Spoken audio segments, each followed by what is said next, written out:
same birthday. God, it's that much. When is that birthday? The 14th. The 14th. Yeah, Iris and I are the same. Okay.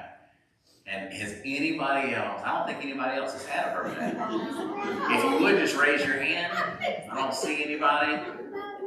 Oh, Landon's had a birthday too. And his birthday was on the 16th. It was yesterday. So let's sing everyone a happy March birthday. Happy birthday to you. Happy birthday to you. Happy birthday, God bless you. Happy birthday to you. All right, Chris, I think they're warmed up.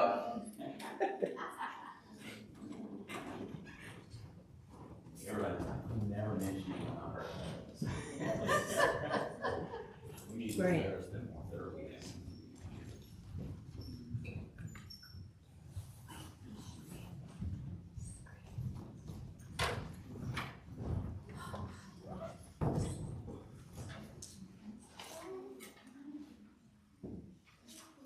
Just as a quick reminder, Easter Sunday, we're going to have a main service, normal time, Sunday school.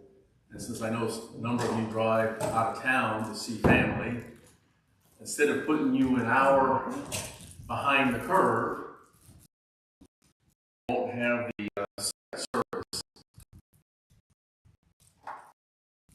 As far as on that particular day, I know somebody was saying that you host family coming, and I don't want you to be put in a bind. We're in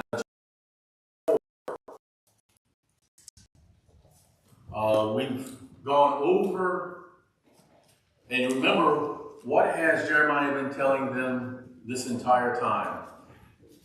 What has he told them? Somebody. Submit to the Chaldeans or the Babylonians, submit to Nebuchadnezzar, stay in the land, right? And the Lord will take care of you. Correct? Have they listened? No. Yeah, they hadn't listened to one bit. First off, the king didn't listen because the Lord, Jeremiah told him that the Lord said that the city would be spared, would be destroyed. He refused. What happened?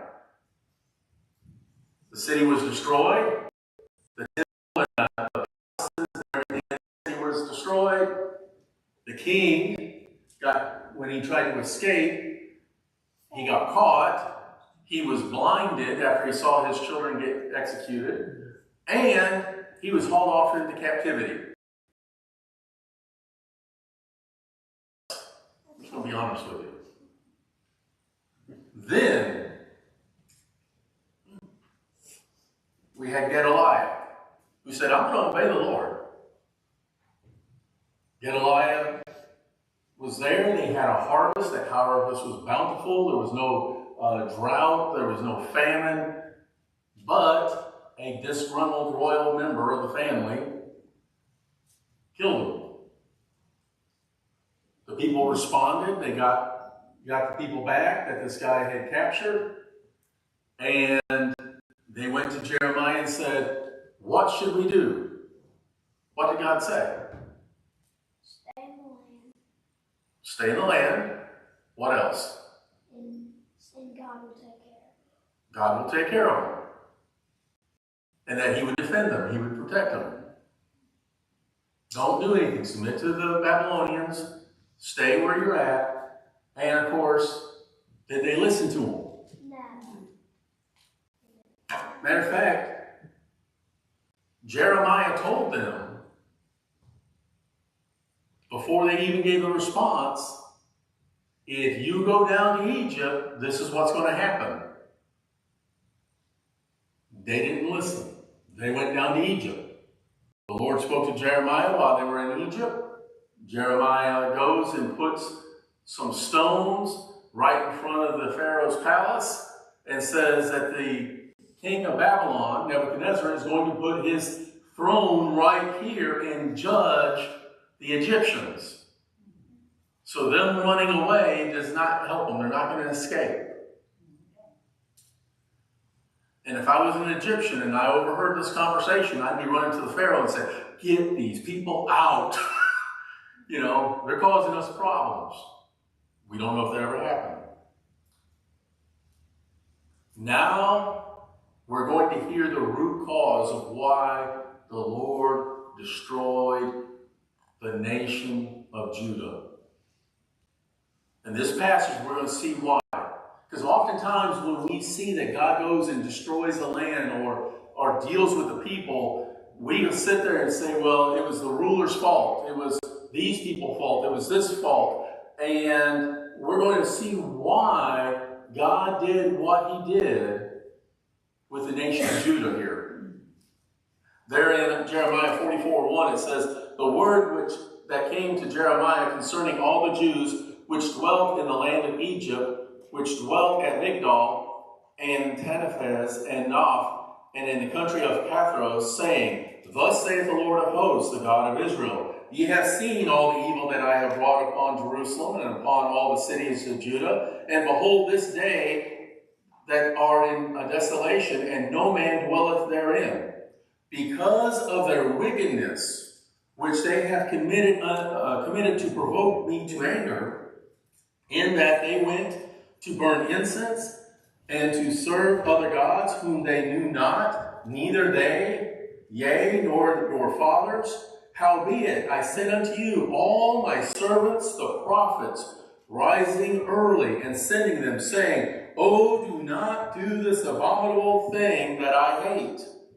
But they hearkened not, nor inclined their ear to turn from their wickedness, but to burn no incense unto other gods. Therefore my fury, my anger was poured forth, and was kindled in the cities of Judah and in the streets of Jerusalem, and they are wasted and desolate at this day. Therefore now thus saith the Lord, the God of hosts, the God of Israel, therefore commit ye this great evil against your souls, to cut off from you man and woman, child and suckling out of Judah, to leave you none to remain, in that ye provoke me unto wrath with the works of your hands, burning incense unto other gods in the land of Egypt, whither ye have gone to dwell, that ye might cut yourselves off, that ye might be a curse and a reproach among all the nations of the earth. Have ye forgotten the wickedness of your fathers, and the wickedness of the kings of Judah, and the wickedness of their wives, and your own wickedness, and the wickedness of your wives which they have committed in the land of Judah and in the streets of Jerusalem? They are not humbled even unto this day, neither have they feared nor walked in my law, nor in my statutes that I have set before you and before your fathers. Therefore, thus saith the Lord of hosts, the God of Israel, behold, I will set my face against you for evil, and to cut off all Judah. And I will take the remnant of Judah that have set their faces to go to the land of Egypt, to sojourn there, and they shall all be consumed and fall in the land of Egypt. They shall be consumed by the sword and by the famine. They shall die from the least even unto the greatest, by the sword and by famine. They shall be in execration, in astonishment, and a curse, and a reproach. For I will punish them that dwell in the land of Egypt, as I have punished Jerusalem, and by the sword, and by the famine, and by the pestilence, so that none of the remnant of Judah sojourn there shall escape or remain, that they should return into the land of Judah, to which they have desired to return to dwell there, for none shall return, but such as shall escape. He has been very blunt, has he not? Why has God done all these things?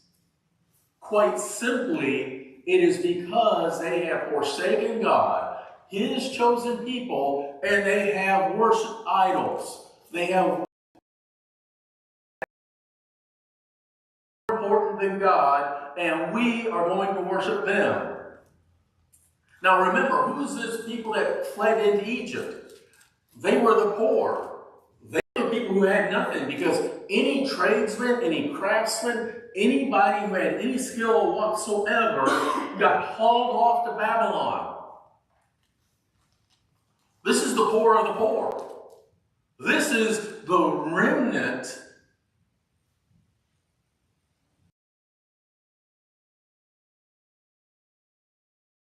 as far as some of the cities in California where they have all the homeless people. Imagine that God went through San Francisco or Los Angeles and took everybody there but those people who were homeless living on the street. He has removed them. He has punished them because of their sin. And as he pointed here, these people have been worshiping idolatry, and they are not obeying God. And the homeless that are left were the ones who fled down to Egypt, and he's